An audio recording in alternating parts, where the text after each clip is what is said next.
आखिर रावण ने बाली की पत्नी मंदोदरी के साथ क्यों किया था संभोग? आज मैं एक एक पन्ना का रहस्य खोलूंगा, एक एक पन्ना से पर्दा हटाऊंगा।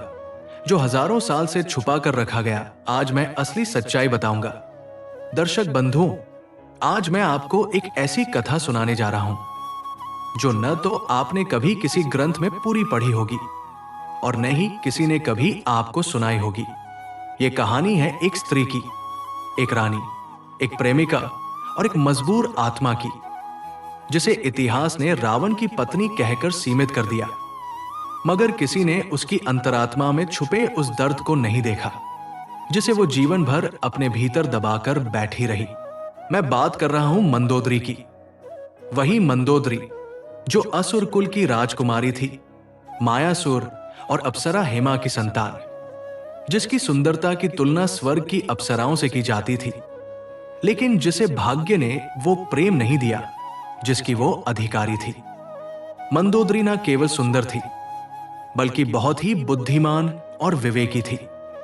उसे राजनीति की समझ थी, धर्म की गहराई थी और रिश्तों की मर्यादा भी।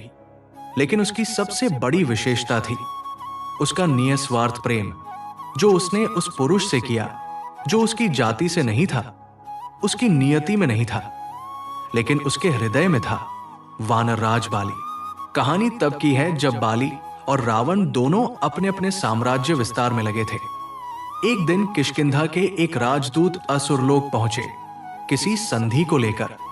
वही पहली बार बाली ने मंदोदरी को देखा।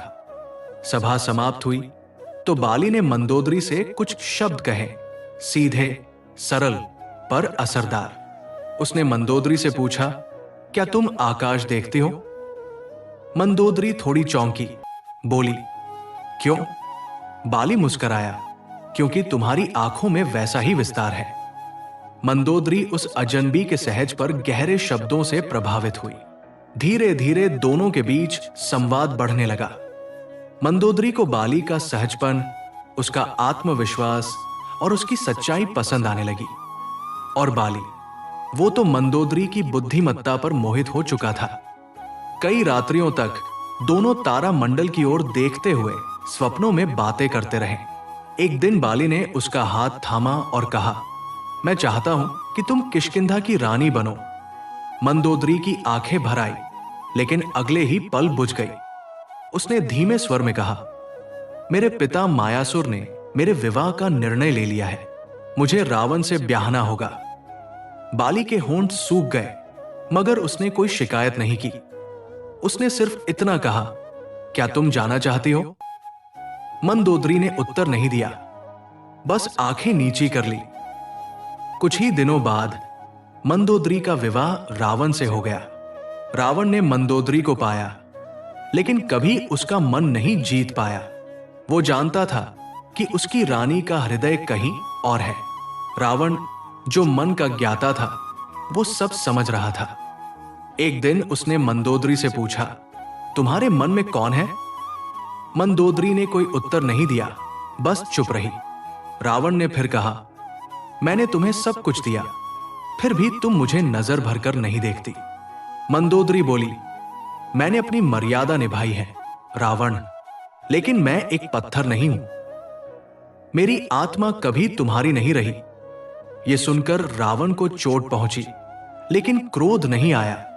वो समझ गया था कि उसने मंदोदरी का शरीर तो पा लिया, पर आत्मा नहीं।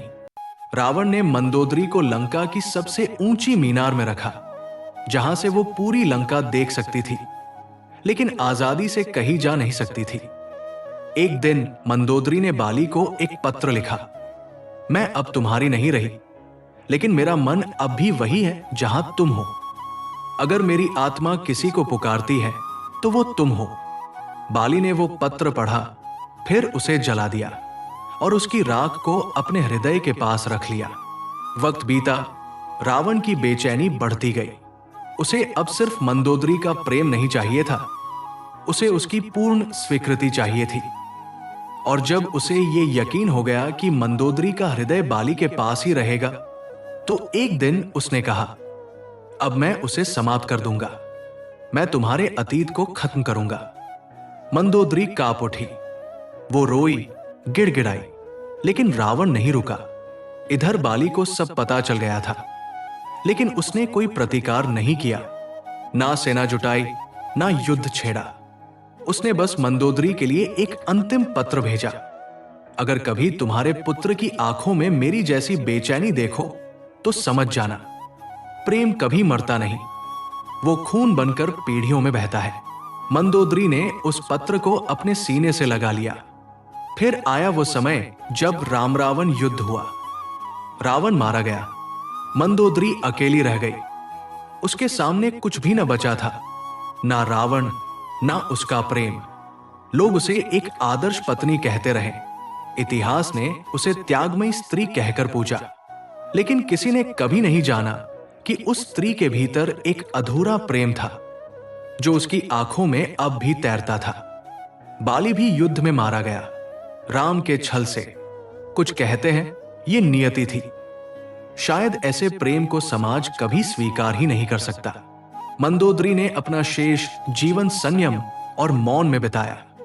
वो कभी दोबारा नहीं बोली उस नाम को जिसे उसने अपने हृदय में बसा रखा था।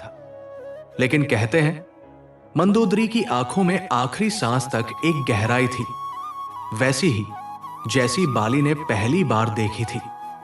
तो मित्रों, ये कहानी सिर्फ एक रानी की नहीं, एक प्रेमिका की भी है। ये उस प्रेम की कहानी है जो ना मिल सका, ना मर सका, जो जन्म जन्मांतर तक आत्मा में बसा रहता है। कभी कभी प्रेम जताया नहीं जाता, बस निभाया जाता है, मौन में, निःशब्द पर अमर।